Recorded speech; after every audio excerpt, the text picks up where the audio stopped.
Hello. I thought I uploaded the video of after I got back from visiting my family in northern Indiana, and I did not, and I deleted the video. So, oh well. Hang on, I gotta. Okay, so I guess the news is since I came back, I only came back with 3 new plants.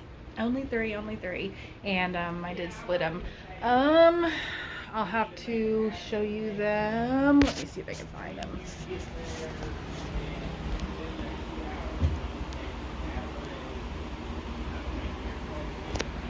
Oh my, Mr. Lacanosa just jumped off the windowsill there. I've downsized some more plants. I no longer have that goldfish plant or the dancing dolphin columnia. I no longer have that one. Ooh, look at that red coming through on the pink princess or white princess. I got this China doll plant. I'm trying to find my new Hoyas. Well, I got one over here that I can find for sure. This is what I think is Hoya rosita. I went to Home Depot in Logansport, Indiana, and got these are Proven Winners plants. And if you know anything about Proven Winners and their house plants, they take house plants and they rename them things and trademark it. And so it's hard to figure out what variety they're exactly talking about. I want to say it's a rosita though because of the dark margins, the thick leaves. I have a rosita cutting down here from Jacqueline's Jungle that I've been working on for a couple years now. It's in its, yeah, be patient mode. There's a couple of Hoya that I've actually given up on the be patient mode, really, but that's fine. I think that one's a rosita. Somewhere I have a carnosa that is splashy, and I don't know what kind of carnosa splash it is, but I got one, and I need to find that. And I also got what I thought was a Tradescantia. Let's go upstairs and talk. This one I know where it's at. It's the upstairs bathroom. This is what I thought was a Tradescantia. Because look at the leaves. Look at the growth pattern. Everybody's like, oh, it looks like my Wandering Jew, but the Wandering Jew is a Tradescantia, so that's why they look related. And they are considered spiderworts, like Ohio spiderwort, Virginia spiderwort, oyster plant, lots of those things. So it is related, so you are not right, but not totally wrong either. It's related. It is actually, I had to look it up real quick to make sure I remembered it, because the more I say it, the more I'll remember it. Gibasus oh gosh, here it went. Let me go look again. Gibasus pellucida. Gibasus pellucida. This is purple Tahitian bridal veil, and a lot of times it comes in green, and I guess we got lucky and found a purple one, but it puts out little white flowers everywhere, and it came in a 10-inch hanging basket that was very full and very tangly, and of course I wanted to divide it with my family, so I split it up by the roots, and I took the one that was the saddest looking because it's going to grow back, you know. And then I also have several pots or containers rather, filled with sphagnum moss with different lengths propagating on the plant stand. Let's go look at that. So this is my long one, and you can see I put it just in plain sphagnum moss. These containers have no drainage, and there's no extra perlite in there this time. Maybe I should have put them in directly in soil and propagated them, because these soil propagations are doing fantastic. Thank you, Erica.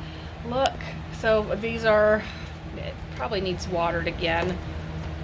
Check. Yeah, I could use some water, but I gotta water today anyway, so it's fine, today or tomorrow. This used to be a Paulownia. Ooh, what are those critter? Fungus gnats. It's time to get the little sticky traps out. Now it is a pulchris. That's right, it's a pulchris. So I no longer have to try to say Paulownia, even though I could kind of say it now. And then there's the variegated Thanksgiving cactus, and then 3 different kinds of African violets. And I've never owned an African violet. I've never propagated this way, and I thought it'd be fun to try it, and it seems like they're holding up pretty good. Look, tug test approved. That one maybe not so much. This one, yeah, but it needs watered. But I don't know if it needs it today. I feel slightest a bit of moisture in there, so it might be all right. That fan being on and the fireplace going, it does dry these plants out more, so I have to be more watchful. Why am I pointing at the gun cabinet? When all of that is going on, especially with those top plants there in propagation, like the chrysanthemums and stuff. Other than that, I don't have a lot going on. I really need to go out and check on my greens in my raised beds that have been covered. The chickens are doing well. I ended up putting the hen and the little rooster that showed up in the backyard. We clipped their wings real short and put them in there, and they're both doing fine. In fact, they're both going into the camper at night now, so that's wonderful. I got a hanging feeder to put in there that would contain probably about what I would think would be a week's worth of pellets for them, and it's living up to that. They're going through about a week's worth in there, maybe a little over. So today I have to go out there and fill their feeder, but I was able to leave and they'd be okay, and they could probably squeeze some more birds in there and it'd be, you know, it'd be the same situation. So I'm glad they're all doing well, especially 3 roosters of like 4 or 5 hens, and they're all penned up together. They're no longer free ranging. They're doing really good, so I'm excited. So I'll get back with you later on, possibly tomorrow, and we'll do some more plant checkups. So it is the next day, and Chad just left. He's got a tanker load that he has not had one since he started his CDL career back when he was 21, he says, or that's what I understood. Maybe I misheard it. So anyway, that's what he's doing.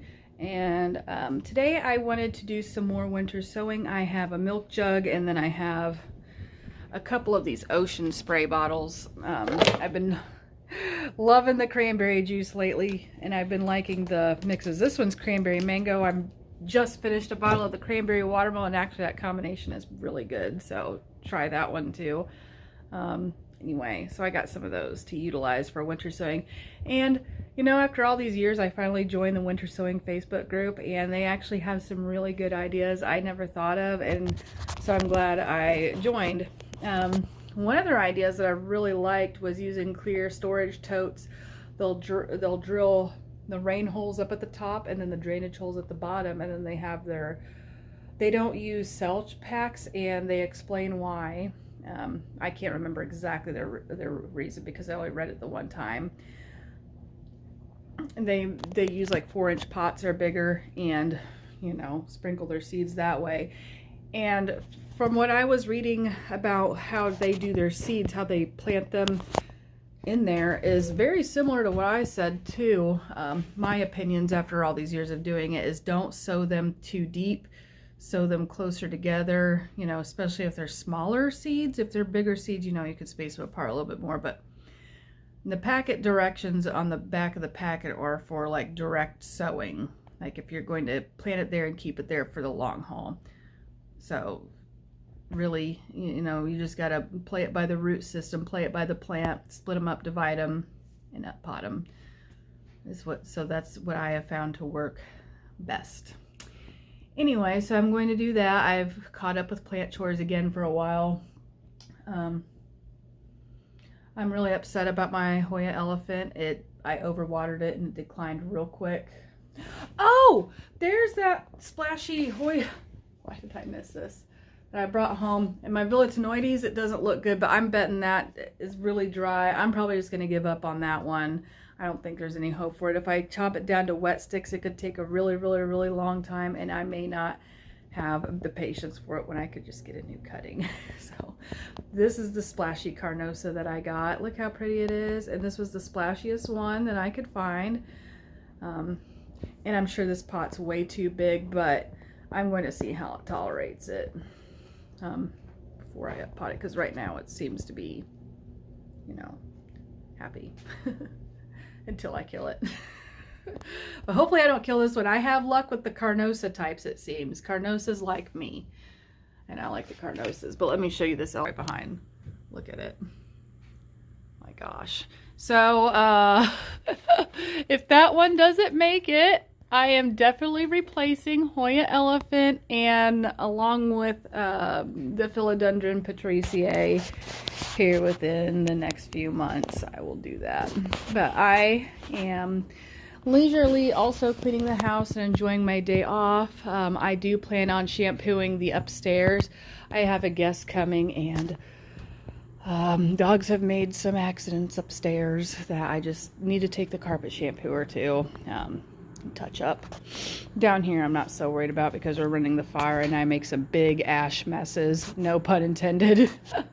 So that's gonna wait for some other time. Also, what I want to do this week is I think some of my trees are starting to bud. Now I've had customers come in and say, hey, my pecan trees are starting to bud. Oh, I don't run a plant business or nothing like that. I work retail and I've worked there for like 3 years now, and so I know some customers pretty well. And they're telling me, hey, their pecan trees are budding, and so I went out there. We pruned trees yesterday. I didn't prune them all the way down. We just took the bypass loppers out there and got what we did with those. At any rate, I think I should try to go ahead and spray again this week. Versus trying to wait till Valentine's Day. Now I could see how things go around Valentine's Day, but I don't think it's going to hurt me to go ahead and spray full strength now, or upcoming. I plan on making a gallon instead of 2 gallons this time because last time I had a lot of waste. And yeah, I'm gonna try to spray, and then I can try to get the pruning finished, you know, before the end of February. So that's goals with that. Other than that, I feel like with the fire going and dogs being inside more and people being inside more with our skin flakes and everything else, it's just been a lot more dusty in the house, and harder for me to keep up with that. So I'm going to take some time and deal with some cobwebs and dusting today, along with putting up some laundry and being leisurely and watching Gunsmoke or Bob Ross channel or wherever else I decide to watch. What do you think, Falcor? You don't know? Pink Puppy, how about you? And Isis. Yeah. So, but I've also been thinking about the houseplant situation, and I kind of want to try to find more plants that I can leave outside permanently. Like I do want our native sundews. I don't know if my asparagus fern can stay outside. I bet you it could. I bet you it could. We were driving yesterday and I saw our native fern still green in the ground, and I never thought about, is a fern like an evergreen? I don't know. So it's just food for thought. What plants can I keep outside, and what's the best way to do it? And doggies are wanting outside. So I think I'll let you guys go, and I'll get to it and put on music, continue watching Gunsmoke or whatever else I decide to do, and I'll talk at y'all later. I love you, and so does Jesus very much. God bless y'all.